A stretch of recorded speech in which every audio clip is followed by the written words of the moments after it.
আল্লাহর হাবিব সাল্লাল্লাহু আলাইহি ওয়াসাল্লাম এতটাই মর্যাদার অধিকারী, ওনার স্ট্যাটাস এত হাই, উনি যদি ওনার মুখ দিয়ে কখনো বলেছেন ইয়েস, ওটা শরীয়তেও ইয়েস।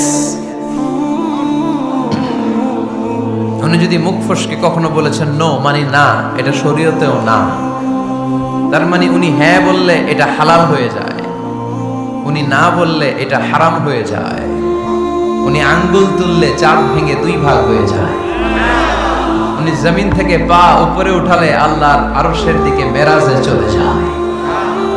উনি এমন নবী, উনারে বাদ দিলে ইসলাম থাকে না, থাকে?